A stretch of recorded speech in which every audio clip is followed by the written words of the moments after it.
Welcome to another episode. Today with the founder of Drawdown Farm, an integrated regenerative farming system in the Thal Desert in Pakistan. Welcome, Taimur. Because that was the first time in my life I discovered this idea that organic and biological agriculture could be more profitable and could be higher yielding.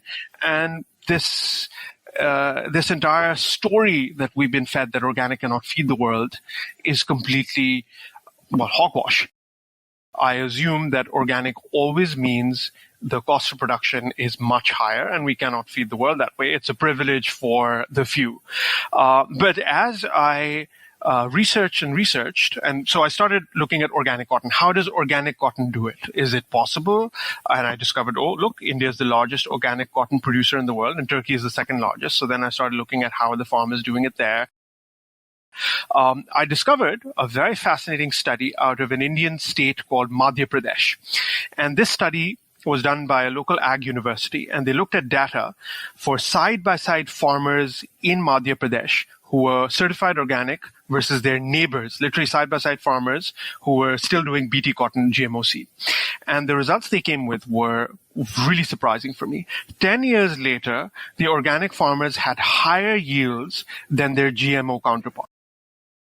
So, on this 100 acres, for example, patch, we did a 5-acre trial without fertilizers, just compost and things. And obviously that was a disaster. And that was the first searing lesson that in these really poor soils, with really high nitrogen deficiency, you have to have some nitrogen in the system. First, we built like 1 or 2 reactors, and the results we got, and it's a year-long gestation period, so it's a very long wait, but the results we got from that were just mind-blowing. And then we discovered the science of fungally dominant composts. So the power of fungi was a real sort of story of hope. I started getting from abroad some mycorrhizal fungi inoculants, which were also sort of helpful.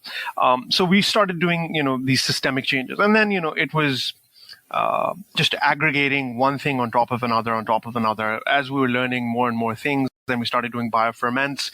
We started incorporating some KNF techniques, Korean natural farming, certain fermentation techniques.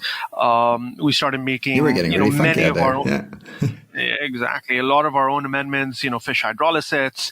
So the problem-solving part of it was overwhelming, even when we had failure, any sort of negative mental health aspects, because the problem-solving kick is unbelievable. It's unexplainable. There is no other thing in the world that gives you this kick